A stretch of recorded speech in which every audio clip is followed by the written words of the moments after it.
തിരൂരങ്ങാടിയിൽ വാഹനങ്ങളുടെ ബാറ്ററി മോഷ്ടിച്ച 3 യുവാക്കൾ അറസ്റ്റിലായി. മുന്നിയൂർ ആലിൻചുവട് സ്വദേശികളായ വടക്കേപ്പുറത്ത് ഇബ്രാഹിം ഖലീൽ, മണമ്മൽ വീട്ടിൽ മുഹമ്മദ് മഹ്ലൂഫ്, മുന്നിയൂർ സലാമത്ത് നഗർ നെടിയോടിയിൽ മുഹമ്മദ് മുസമ്മിൽ എന്നിവരെയാണ് തിരൂരങ്ങാടി പോലീസ് അറസ്റ്റ് ചെയ്തത്. കൊളപ്പുറത്ത് ഒരു വാഹനത്തിന്റെ ബാറ്ററി മോഷ്ടിക്കാനുള്ള ശ്രമത്തിനിടെ നാട്ടുകാർ അറിയിച്ചതിനെ തുടർന്ന് പോലീസ് എത്തി പിടികൂടുകയായിരുന്നു.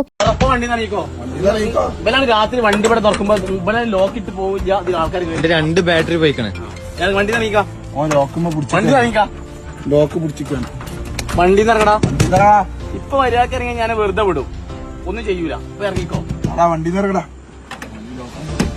ശനിയാഴ്ച രാത്രിയിലായിരുന്നു സംഭവം. കഴിഞ്ഞ മാസം 30-ന് കൊളപ്പുറത്തു നിന്നും കാറിന്റെ ബാറ്ററിയും ഈ മാസം 10-ന് ആലിൻചുവട് എംസാൻഡ് യാർഡിൽ നിർത്തിയിട്ടിരുന്ന ടിപ്പർ ലോറിയുടെ ബാറ്ററിയും മോഷണം പോയതിന് തിരൂരങ്ങാടി പോലീസ് കേസ് രജിസ്റ്റർ ചെയ്ത് അന്വേഷണം നടത്തിവരികയായിരുന്നു. ബാറ്ററി മോഷ്ടിച്ച് കാറ് വാടകയ്ക്കെടുത്താണ് അത് വിൽക്കാൻ കൊണ്ടുപോകാറ്. കൊണ്ടോട്ടിയിലെയും വലിയപറമ്പിലെയും ആക്രിക്കടകളിൽ കിലോഗ്രാമിന് 100 രൂപ നിരക്കിലാണ് ഇവർ ബാറ്ററി വിൽപ്പന നടത്തിയിരുന്നതെന്ന് തിരൂരങ്ങാടി SHO ബി പ്രദീപ് കുമാർ പറഞ്ഞു. ഇവരെ ചോദ്യം ചെയ്തതിൽ നിന്നും ലഭിച്ച വിവരങ്ങളുടെ അടിസ്ഥാനത്തിൽ കൊണ്ടോട്ടിയിലെ ആക്രിക്കടയിൽ നടത്തിയ പരിശോധനയിൽ ചെറുതും വലുതുമായ 16 ബാറ്ററികൾ പോലീസ് കണ്ടെടുത്തു. ജില്ലയിലെ വിവിധ ഭാഗങ്ങളിൽ നിന്നും ഇവർ ബാറ്ററി മോഷണം നടത്തിയതായി പോലീസ് പറഞ്ഞു. വേങ്ങര, പരപ്പനങ്ങാടി, തേങ്ങിപ്പലം, യൂണിവേഴ്സിറ്റി ഭാഗങ്ങളിലും ഇവർ മോഷണം നടത്തിയിട്ടുണ്ട്. കേസിലെ 2ാം പ്രതി മൗലൂഫിനെതിരെ MDMA പിടിച്ചതിന് കൽപ്പറ്റ പോലീസ് സ്റ്റേഷനിൽ കേസുണ്ട്. കേസിൽ കൂടുതൽ പ്രതികളുണ്ടോ എന്ന് സംശയിക്കുന്നതായും ഒരാളെ കൂടി പിടികൂടാനുണ്ടെന്നും പ്രതികളെ കസ്റ്റഡിയിൽ വാങ്ങി കൂടുതൽ ചോദ്യം ചെയ്യേണ്ടതുണ്ടെന്നും